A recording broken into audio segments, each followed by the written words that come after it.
자, 오늘 함께 은혜 받을 말씀은 요한복음 18장 12절에서 17절 말씀인데요. 날씨가 좀 더우면 그 뒤에 에어컨을 좀 온도를 낮춰주시면 됩니다. 더우신 요한복음 18장 12절에서 27절.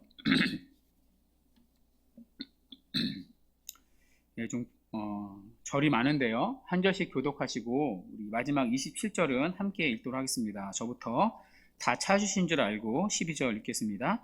이에 군대와 천부장과 유대인의 아래 사람들이 예수를 잡아 결박하여 먼저 안나스에게로 끌고 가니 안나스는 그 해의 대제사장인 가야바의 장인이라. 가야바는 유대인들에게 한 사람이 백성을 위하여 죽는 것이 유익하다고 권고하던 자러라. 시몬 베드로와 또 다른 제자 한 사람이 예수를 따르니 이 제자는 대제사장과 아는 사람이라. 예수와 함께 대제사장의 집들에 들어가고 베드로는 문 밖에 서 있는지라 대제사장을 아는 그 다른 제자가 나가서 문 지키는 여자에게 말하여 베드로를 데리고 들어오니 문 지키는 여종이 베드로에게 말하되 너도 이 사람의 제자 중 하나가 아니냐 하니 그가 말하되 나는 아니라 하고 그때가 추운 거로 종과 아래 사람들이 불을 피우고 서서 쬐니 베드로도 함께 서서 쬐더라. 대제사장이 예수에게 그의 제자들과 그의 교훈에 대하여 물으니 예수께서 대답하시되 내가 드러내놓고 세상에 말하였노라. 모든 유대인들이 모이는 회당과 성전에서 항상 가르쳤고 은밀하게는 아무것도 말하지 아니하였거늘 어찌하여 내게 묻느냐? 내가 무슨 말을 하였는지 들은 자들에게 물어보라. 그들이 내가 하던 말을 아느니라. 이 말씀을 하심에 곁에 섰던 아랫사람 하나가 손으로 예수를 쳐 이르되 내가 대제사장에게 이같이 대답하느냐 하니 예수께서 대답하시되 내가 말을 잘못하였으면 그 잘못한 것을 증언하라. 바른 말을 하였으면 내가 어찌하여 나를 치느냐 하시더라. 안나스가 예수를 결박한 그대로 대제사장 가야바에게 보내니라. 시몬 베드로가 서서 불을 쬐더니 사람들이 묻되 너도 그 제자 중 하나가 아니냐?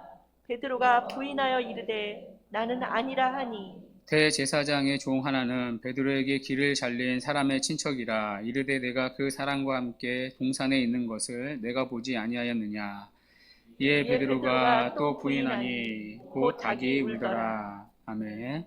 네, 오늘은 베드로의 부인이라는 제목으로 하나님 말씀 증거하도록 하겠습니다. 지난 시간 예수님은 이제 겟세마네 동산에서 수많은 병사들에게 붙잡히셨습니다. 아니 잡히신 게 아니라 정확히 잡혀주셨습니다. 자, 오늘 본문은 잡혀주신 이후의 장면입니다. 바로 베드로가 예수님을 부인하는 장면입니다. 우리가 사실 너무나 잘 아는 내용인데요. 그런데 이 부분 역시 요한복음만의 독특한 구조가 있습니다. 다른 복음서를 보시면요, 베드로가 3번 부인하는 장면만 나옵니다. 그러니까 베드로의 부인만 따로 이제 다룹니다. 첫 번째로 부인하고 또 두 번째, 세 번째 순서대로 부인하는 장면만 나옵니다. 자, 그러나 요한복음에는요, 이 두 가지 사건이 교차되어 나옵니다. 그러니까 예수님의 상황과 베드로의 상황을 번갈아 가며 보여줍니다. 그러니까 마치 영화에서 장면을 바꾸면서 동시 상황을 보여주는 것과 같습니다. 자, 그래서 12절에서 14절에 보면 먼저 예수님의 상황이 나오는데요. 예수님이 신문을 받는 장면이 나옵니다. 자, 그런데 15절부터 18절에 보면 장면이 바뀝니다.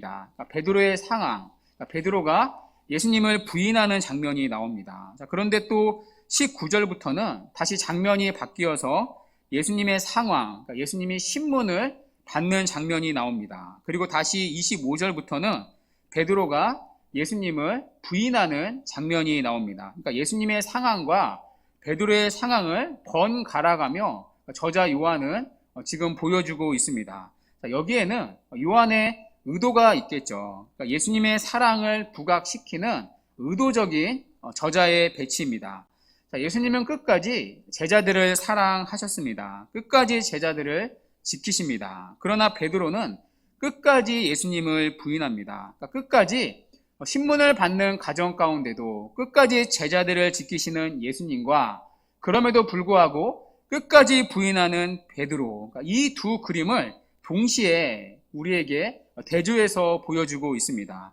이 뚜렷한 이 대조를 통해 제자들을 향한 예수님의 끝까지의 사랑을 부각시키고 있습니다. 자, 이러한 구조적 이해를 가지고 오늘 베드로의 실패를 함께 살펴보도록 하겠습니다. 오늘 본문 12절과 13절인데요.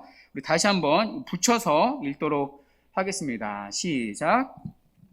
군대와 천부장과 유대인의 아랫사람들이 예수를 잡아 결박하여 먼저 안나스에게 끌고 가니 안나스는 그의 그의 대제사장인 가야바의 장인이라. 아멘. 자, 잡히신 예수님이 이제 먼저 누구에게 끌려가죠? 안나스에게 끌려갑니다. 자, 그런데 이 안나스가 누구이죠? 그에 대한 간단한 프로필이 13절 하반절에 나오는데요. 그 해의 대제사장이 가야바의 장인이라. 자, 여기서 이런 질문 하나가 생깁니다. 자, 왜 예수님은 대제사장의 장인에게 끌려갔을까? 신문을 받으려면 그 당시 종교 지도자인 대제사장에게 가야 맞는 것 아닙니까?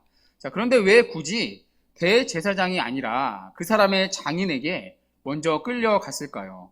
여기에는 그 당시 상황이 있습니다. 자, 원래 구약에 보시면 모세의 율법에 의하면요, 대제사장직은 종신직입니다. 그러니까 종신직이란 죽을 때까지 하는 직입니다. 그러니까 죽어야 끝나는 직인 거죠. 자, 그런데 로마 정부가요, 이 법을 바꾸었습니다. 자, 아시다시피 이스라엘은, 그러니까 유대는 로마의 식민지였죠. 그런데 로마가 가만히 보니까 유대인들이 성전을 중심으로 모였습니다. 자, 그러다 보니 자연스럽게 권력이 누구에게 집중되죠? 성전을 관리하는, 그들의 제사를 집례하는 대제사장에게 집중될 수밖에 없습니다. 그러니까 이스라엘의 구심점이 대제사장을 중심으로 이루어지는 거죠. 그러니까 더군다나 대제사장은 종신직입니다. 자, 그러면 당연히 권력이 대제사장에게 집중되지 않겠습니까? 그러니까 로마의 입장에선 그런 대제사장의 존재가 위협이 되었을 것입니다. 그래서 로마가 이 꾀를 내었던 거죠. 그러니까 대제사장의 임기를 종신직에서 임기제로 바꾸었습니다. 그러니까 어느 특정한 사람에게 권력이 집중되지 못하도록 임기제로 돌아가며 맞도록 했습니다. 자, 이스라엘은 이 제안을 받아들입니다. 좋다. 그럼 임기제로 하겠다. 대신에 조건을 다는데요.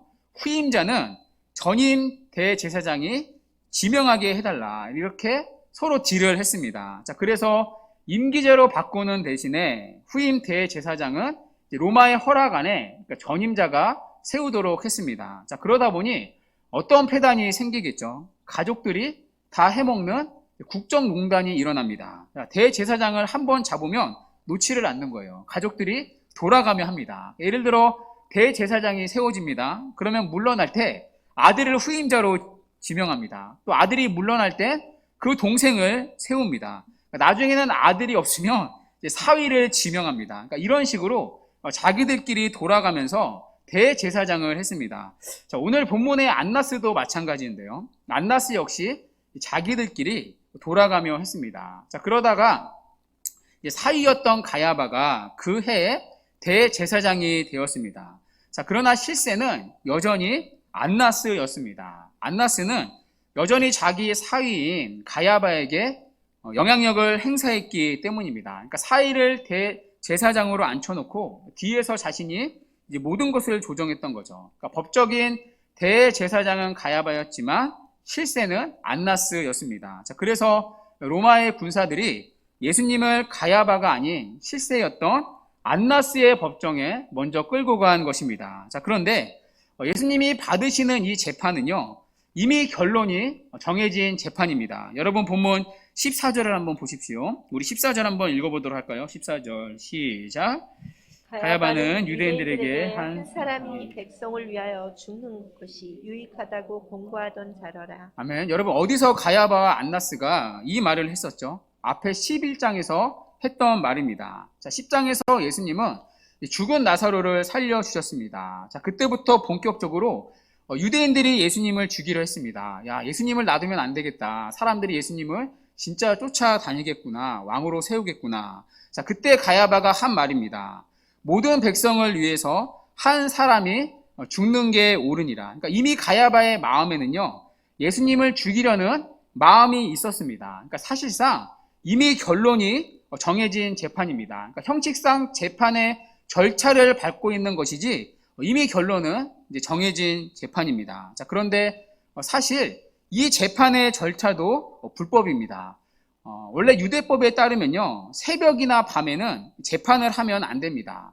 자, 그러나 오늘 이 재판이 열린 시간은요, 이미 늦은 밤입니다. 그러니까 유대법에 따르면 완전 불법입니다. 자, 그럼에도 불구하고 이 밤에 몰래 재판이 열립니다. 그러니까 그만큼 예수님을 하루라도 빨리 죽이고 싶었던 거죠. 자, 그래서 그들은 법을 어기면서까지 예수님을 안나스의 법정에 세웁니다.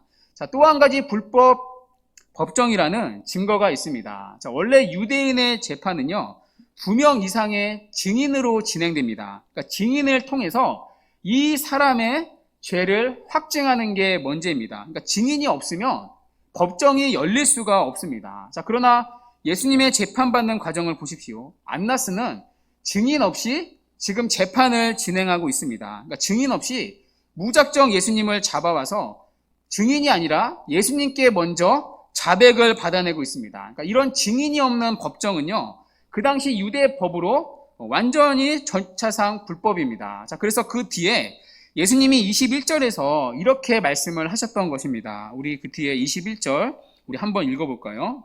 21절 시작. 어찌하여 내게 묻느냐? 내가 무슨 말을 하였는지 들은 자들에게 물어보라.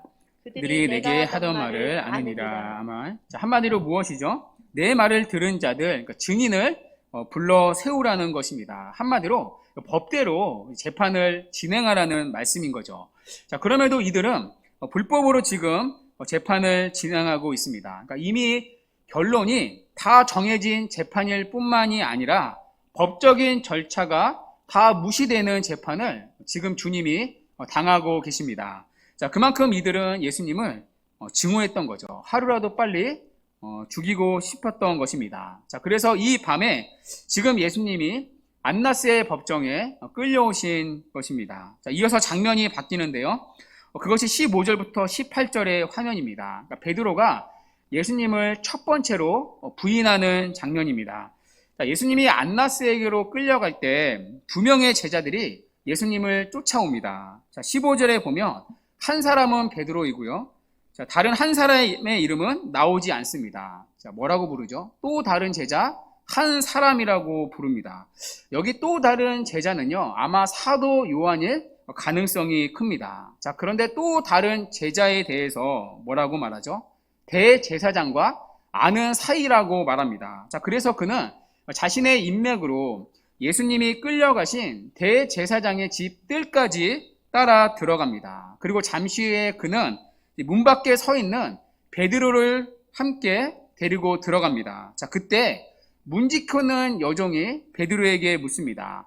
너도 이 사람의 제자 중 하나가 아니냐? 사실 이 질문은요, 전혀 위협적인 질문이 아닙니다. 그러니까 베드로를 고발하려는 의도성 질문이 아닙니다.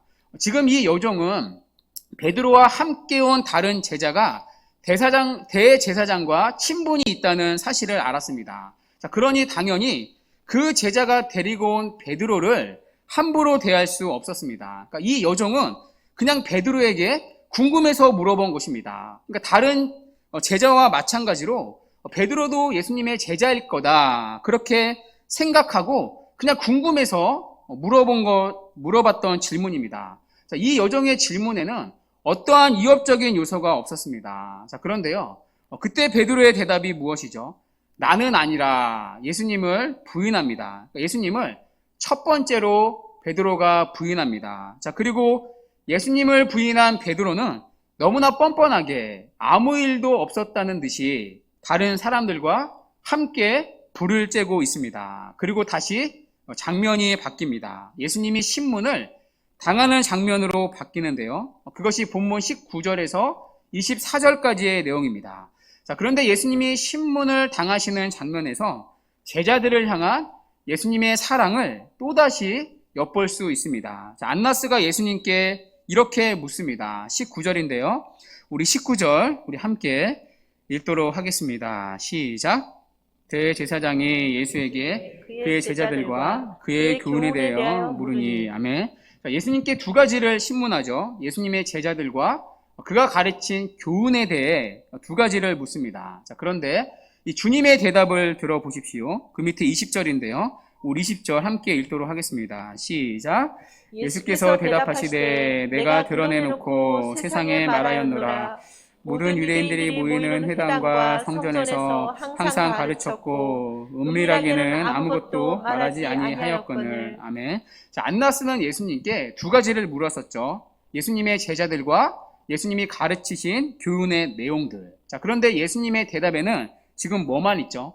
예수님이 가르치신 교훈에 대한 대답만 있습니다. 그러니까 제자들에 대한 대답은 1절 나오지 않습니다. 자, 오늘 신문의 과정에서 예수님은 제자들에 대해 1절 말하지 않습니다. 그러니까 제자들에 대해 끝까지 입을 닫으십니다. 그러니까 끝까지 제자들을 사랑하시는 예수님의 모습을 볼 수가 있습니다. 그러니까 그들 중 하나도 잃어버리지 않으시는 예수님의 끝까지의 사랑을 우리는 신문을 받으시는 이 장면에서 또다시 발견할 수 있습니다.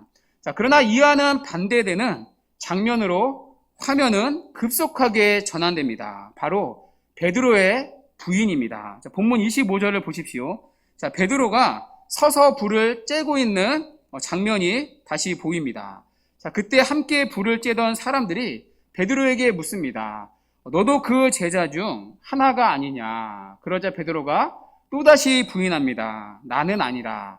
자, 그런데 여기에서 빼도 박도 못하는 증인이 등장합니다. 여러분 본문 26절을 한번 보십시오. 하필 그 사람들 중에 베드로에게 길을 잘린 그 사람의 친척이 있었습니다. 그는 겟세마네 동산에서 베드로가 자신의 친척의 길을 자른 것을 보았습니다. 그러니까 베드로의 얼굴을 알았겠죠. 그날 밤에 확실한 목격자였습니다. 자, 그 사람이 베드로에게 묻습니다. 그러자 베드로가 또다시 부인합니다. 자, 그런데 다른 복음서를 보면요, 그냥 나는 아니라 이렇게 부인하는 정도가 아닙니다. 마태복음 26장 73절에 보면요, 저주하며 맹세까지 했다고 말합니다. 그러니까 여기 저주에 대해 두 가지 의견이 있습니다. 그러니까 저주의 대상이 예수님이냐 아니면 베드로 자신이냐, 두 가지 의견이 있습니다. 그러니까 베드로가 예수님마저 저주했을 것이다. 아니다. 그래도 그렇지 어떻게 베드로가 예수님을 저주까지 했겠느냐? 아마 베드로는 자기 자신에 대해 저주했을 것이다. 그러니까 자신이 지금 거짓말을 하고 있다면 하나님의 진노가 자신에게 임할 거라는 자기 자신을 향한 저주의 맹세일 것이다. 그러니까 저주의 대상에 대한 학자마다 해석이 다릅니다. 자, 확실한 한 가지는 지금 베드로는 예수님과의 모든 관계를 부정하고 있다는 사실입니다. 자, 그러자 그때 그 성경은 곧 닭이 울었다고 말합니다. 자, 그런데 운 것은 닭만이 아닙니다. 다른 복음서를 보면 닭보다 더 큰 소리로 베드로도 함께 울었다고 말합니다. 여러분, 왜 베드로가 울었을까요? 아시는 분 계시겠지만 닭이 울었을 때 베드로는 예수님의 말씀이 순간 생각났기 때문입니다. 자, 이미 예수님은 베드로에게 몇 시간 전에 말씀하신 적이 있으십니다. 요한복음 13장 38절에서 주님은 이렇게 말씀을 하셨는데요. 함께 읽어볼까요? 시작. 예수께서 대답하시되 내가 나를 위하여 내 목숨을 버리겠느냐? 내가 진실로 진실로 내게 이르노니 닭 울기 전에 내가 세 번 나를 부인하리라. 아멘. 닭이 울었을 때 베드로는 이 말씀이 생각났던 것입니다. 그 말씀 앞에 베드로는 그 자리에서 무너져 통곡을 했습니다. 예수님을 부인한 자신의 모습이 너무나 부끄럽고 너무나 수치스러웠기 때문입니다. 자, 이렇게 우리는 오늘 본문에서 처참하게 무너진 베드로의 모습을 보게 됩니다. 자, 그런데 여기서 우리는 이런 질문을 마주하게 됩니다. 왜 예수님은 베드로를 지켜주지 않았을까? 왜 베드로가 예수님을 부인하는 것을 막아주지 않으셨을까? 여러분 한번 생각해 보십시오. 베드로의 입장에서 오늘 예수님을 부인한 사건은요, 너무나 부끄럽고 수치스러운 일이었습니다. 어쩌면 그의 인생에서 지울 수만 있다면 지우고 싶은 과거였을 것입니다. 아시다시피 베드로는 주를 위하여 목숨도 버리겠다고 말했던 자입니다. 항상 앞에서 나섰던 자이죠. 그런 그가 예수님을 3번이나 부인합니다. 심지어 저주까지 했습니다. 아마 베드로는 그날 밤 잠을 이루지 못했을 것입니다. 아니 평생 그 일을 두고두고 후회했을 것입니다. 이 일만 생각하며 자다가 이불킥을 했을 것이고요. 또 베드로는 쥐구멍이 있다면 숨고 싶었을 것입니다. 여러분은 그런 경험 없으십니까? 하나님 앞에서 지우고 싶은 그런 과거 없습니까? 저는 사실 있습니다. 예수를 믿으면서 죄에 넘어졌던 선명한 기억들이 있습니다. 그 기억들이 떠오를 때 솔직히 지우고 싶은 마음이 있습니다. 그 과거의 제가 부끄럽고 수치스러워서 지우고 싶은 마음이 한두 번이 아닙니다.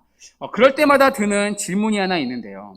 만약 그때 하나님이 나의 걸음을 막으셨다면 어떻게 되었을까? 지금보다는 좀 더 떳떳하게 하나님 앞에 설 수 있을 것 같은데, 다른 사람들 앞에 부끄럽지 않게 당당하게 설 수 있을 텐데, 그런 생각이 들 때가 있습니다. 여러분, 베드로도 얼마든지 하나님이 오늘 이 일을 막아주실 수 있지 않았겠습니까?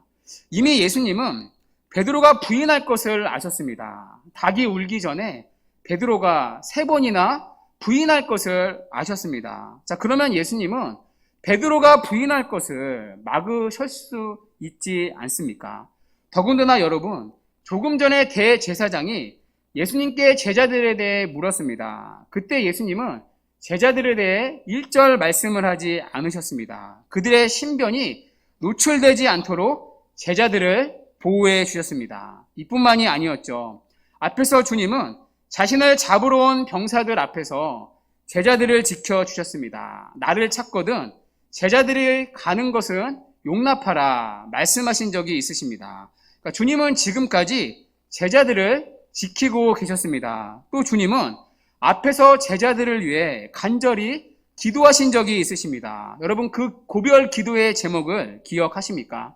요한복음 17장 15절인데요. 우리 함께 읽어보도록 하겠습니다. 시작.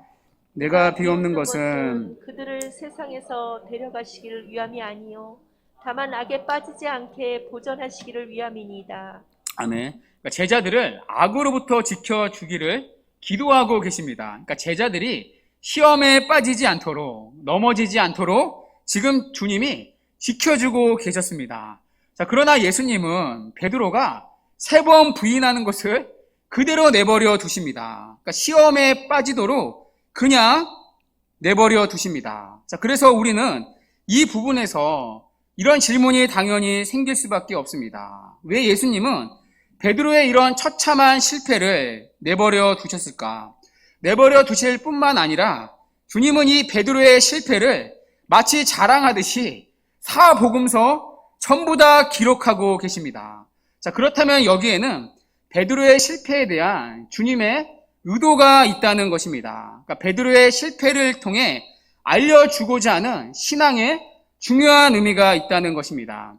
여러분, 지금까지 아시다시피 베드로는 예수님의 수제자였습니다. 예수님의 제자 중 늘 앞장서서 예수님을 쫓았던 제자가 베드로였습니다. 요한복음 16장 36절에서 주님은 제자들에게 내가 지금 가는 곳을 너희는 따라올 수 없다고 하셨습니다. 자, 그러자 베드로는 주를 위하여 내 목숨을 버리겠다라고 했습니다. 여러분, 이 말은요, 베드로의 허세가 아닙니다. 베드로의 진심이었습니다. 베드로는 그럴 각오가 돼 있었던 사람입니다. 자, 이 상황에 대한 구체적인 묘사가 마태복음 26장에 나오는데요.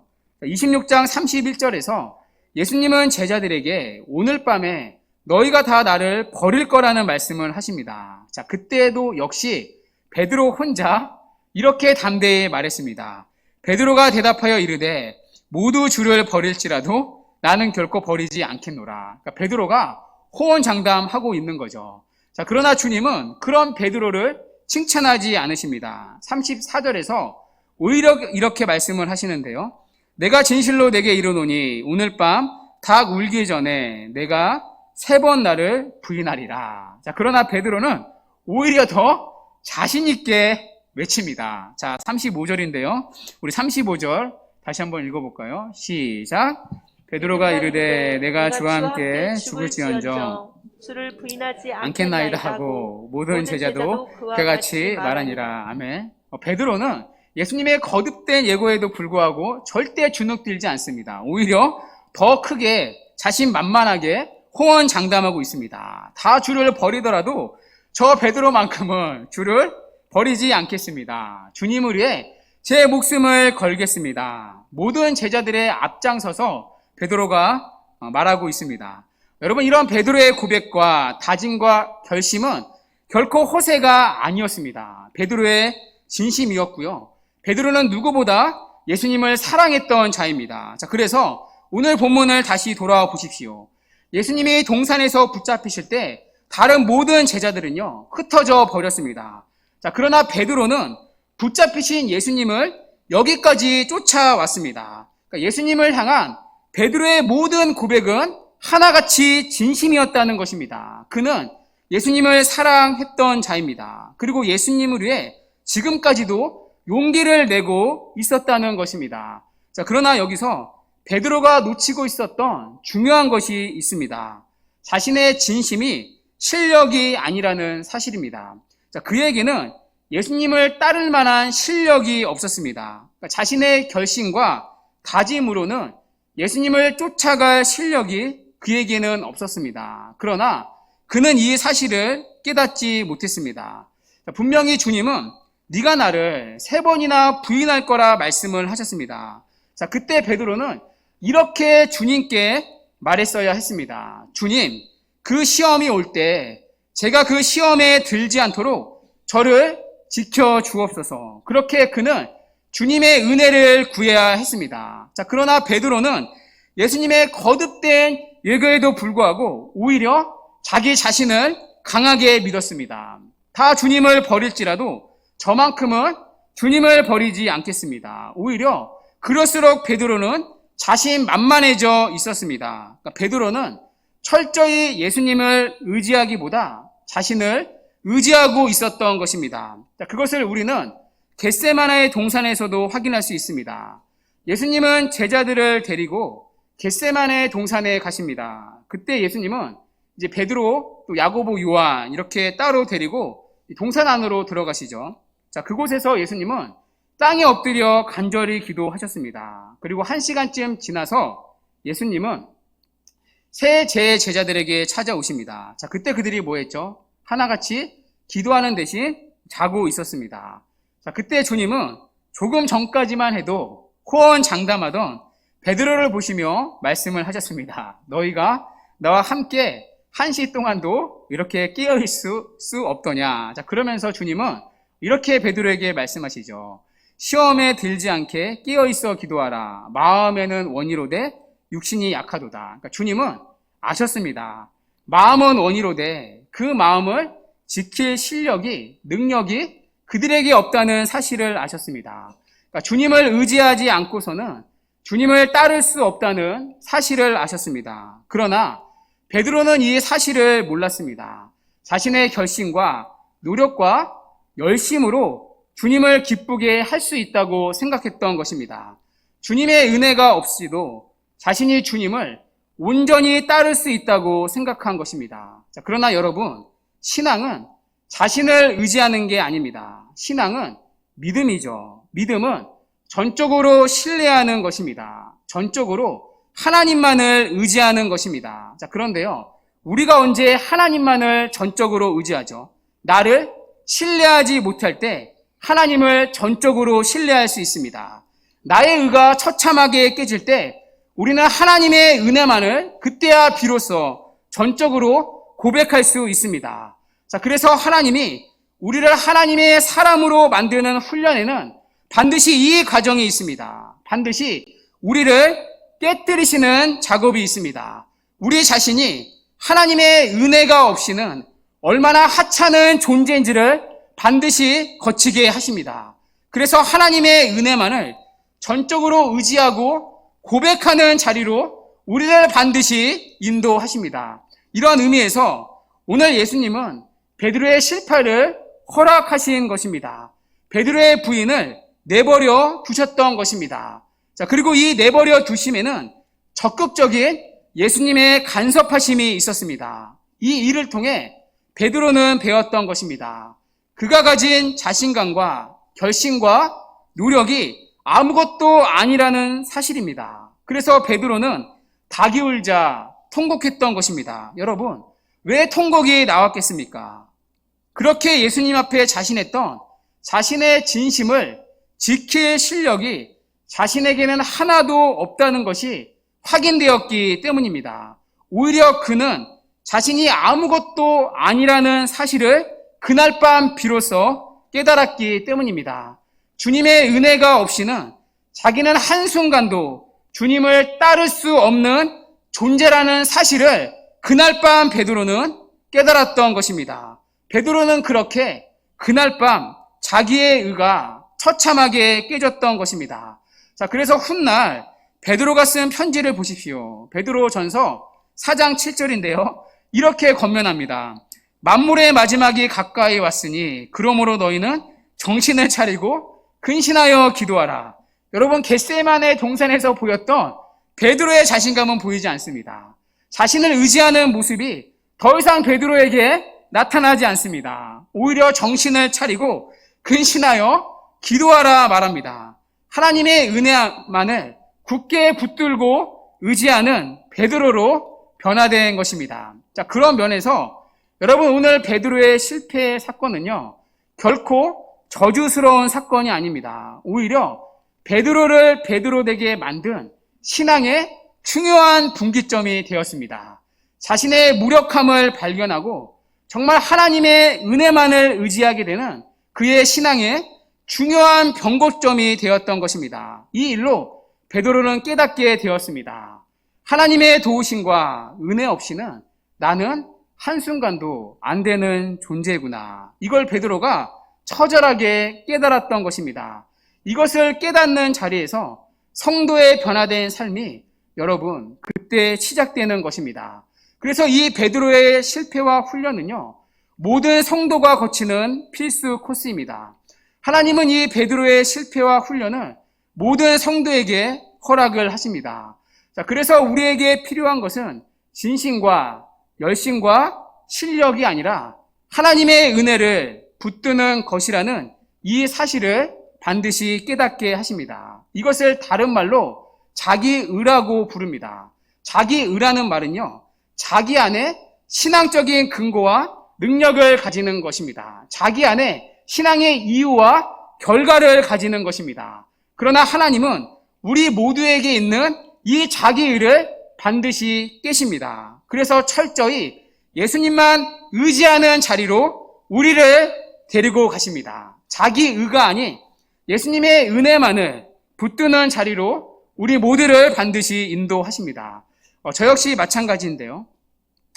제가 주님을 만나고 주님 앞에 드렸던 기도의 제목이 있습니다. 지금도 생생히 기억이 나는데요. 철이 없었죠. 자, 예배 때 말씀을 듣기 전에 찬양하고 기도하지 않습니까? 그때 늘 하던 기도가 있었습니다. 하나님, 이 세상에서 하나님을 사랑하는 자들 중에 제가 하나님을 가장 사랑하게 해주세요. 이 기도 늘 매주 드렸던 기억이 있습니다. 사실 기도보다 그런 결심이 있었습니다. 그러나 그 기도, 그 결심 이제는 하지 않습니다. 그런 마음 늘 있지만 자신 있게 하지 못합니다. 그럴 실력이 제 안에 없다는 것을 누구보다 제가 잘 알았기 때문입니다. 그래서 그런 기도 함부로 입 밖에내지 못합니다. 물론 그 마음 지금도 있습니다. 그러나 지금은 알고 기도합니다. 그런 실력이 없다는 것을 알고 기도합니다. 제 자신을 의지하며 결심하는 기도가 아니라 그런 실력 하나도 제 안에 없다는 사실을 알고 주님의 긍휼과 은혜를 의지하며 기도합니다. 하나님이 저를 지금까지 목사로 만드는 데 있어서 하신 훈련이 이것입니다. 하나님이 저를 목사로 만드시는 데 있어서 저의 약함을 강하게 만들어 주시지 않으셨습니다. 늘 넘어지는 똑같은 죄를 짓지 않도록 한순간에 그 죄를 뽑아 주시지 않으셨습니다. 오히려 제가 얼마나 약한 존재를 계속해서 깨닫게 하셨습니다. 얼마나 무력하고 무능한 자인지 하나님이 깨닫게 하셨습니다. 지금도 문득문득 과거를 생각하면 얼마나 부끄러운지 모릅니다. 제 열심과 제 진심과 제 실력이 무너진 적이 한두 번이 아닙니다. 자, 그것을 통해 한 가지 하나님이 확실히 깨닫게 하신 것이 있습니다. 하나님의 궁휼하심과 그분의 은혜밖에는 내게 소망이 없다는 이 사실 정말로 하나 깨닫게 하셨습니다. 지금도 하나님이 저를 훈련시키는 부분은 언제나 이 부분입니다. 아마 여러분의 신앙의 여정도 마찬가지일 것입니다. 베드로의 신앙 고백을 수차례 하셨을 것입니다. 주를 위하여 인생을 바치겠습니다. 다른 어떤 것이 아니라 주님만을 사랑하며 살겠습니다. 그러나 하나님은 그때마다 우리를 강하게 만들지 않으십니다. 때로는 약하게 그대로 놔두십니다. 베드로와 같은 실패를 또 그 자리에서 경험하게 하십니다. 좀 된 것 같으면 어김없이 또 무너지게 하실 때도 있습니다.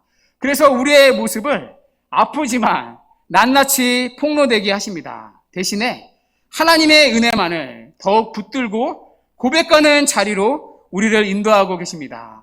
그래서 여러분, 신앙생활 할수록 여러분은 어떻습니까? 신앙생활 할수록 이제 자신감이 붙습니까? 신앙생활 할수록 할만하십니까? 여러분 스스로 이제는 됐다 이렇게 느껴지십니까? 오히려 우리는 우리가 부른 찬송가의 가사처럼 이렇게 고백할 수밖에 없습니다. 세월 지나갈수록 의지할 것뿐일세 무슨 일을 만나든 예수 의지합니다. 여러분, 참 신앙이 아이러니하지 않습니까? 세월이 지날수록 다른 영역과 달리 자신감이 붙기보다 의지할 것뿐이라는 이 고백이 남습니다. 오히려 이 고백이 날로 더 커집니다. 왜냐하면 신앙이란 하나님 그분을 의지하는 것이기 때문입니다. 그래서 믿음이 커진다는 것은요, 나는 하나님이 없이는 절대로 안 됩니다. 이 말을 더 많이 고백하는 것입니다. 이 믿음의 성숙을 위해 하나님은 우리를 철저히 깨트리는 자리로 인도하십니다. 그리고 하나님의 은혜만을 붙잡는 그 신앙의 자리로 우리를 인도하고 계십니다. 그리고 그 베드로의 실패를 통한 하나님의 일하심이 우리의 실패와 못남을 통한 하나님의 일하심이 됩니다. 그리고 하나님은 지금도 우리의 실패를 그렇게 사용하고 계십니다. 그러므로 성도에게는 모든 것이 합력하여 선을 이루는 것입니다. 그래서 여러분, 그것 아십니까? 아시죠? 뒤의 이야기를. 21장에 가면 하나님이 베드로에게 내 양을 먹이라 사도직을 허락해 주십니다. 자, 그런데 그 사도직이 언제 주어지죠? 베드로의 열심과 결심과 진심 위에 허락된 것이 아닙니다. 오늘 이 베드로의 실패 위에 허락된 것입니다. 하나님의 은혜가 없이는 한순간도 살아갈 수 없다는 그 고백 위에, 그리고 하나님의 은혜 없이는 나는 아무것도 아니라는 그 실패의 고백 위에 하나님은 베드로에게 사도직을 허락해 주십니다. 그리고 그 실패 위에 하나님은 베드로를 사용해 주십니다. 여러분, 그 하나님이 우리의 하나님이 되십니다. 베드로의 실패 위에 하나님의 이야기를 쓰셨듯이 우리의 실패 위에 하나님 당신의 이야기를 쓰시고 계십니다. 베드로의 실패를 통해 베드로를 하나님의 사람으로 만드신 그 하나님의 적극적인 손길이 여전히 우리의 인생을 붙잡고 있습니다. 그 하나님이 지금도 우리의 실패와 못남을 통해 하나님의 은혜만을 굳게 고백하는 신앙의 사람으로, 믿음의 사람으로 우리를 만들고 계십니다. 그리고 마침내 베드로가 주님을 위해 자신의 목숨을 기꺼이 바쳤듯이 우리도 주님을 위해 그렇게 살아가는 자로 만드실 것입니다. 이 하나님의 열심과 신실하심에 여러분, 우리의 못난 인생이 묶여져 있습니다. 그래서 우리는 못남과 실패에 좌절하는 자가 아닙니다. 그 실패와 못남까지도 사용하사 우리를 하나님의 사람으로 반드시 만드시는 그 하나님을 믿으며 살아가는 자입니다. 그러므로 여러분, 실패와 넘어짐에 묶여있지 마십시오. 그 실패와 넘어짐을 통해 하나님을 의지하는 자리로 나아가십시오. 그 하나님이 여러분의 실패와 자책과 통곡 위에 하나님의 이야기를 새롭게 쓰실 것입니다. 그 믿음으로 한 주도 살아가는 은혜가 있기를 바랍니다. 그래서 우리의 신앙의 기초를 자신의 의가 아니라 다시금 하나님의 은혜 위에 바로 세우시고 그 하나님의 은혜만을 의지하며 살아가는 참된 신앙의 걸음이 우리 모두에게 있기를 주님의 이름으로 간절히 축원합니다. 아멘.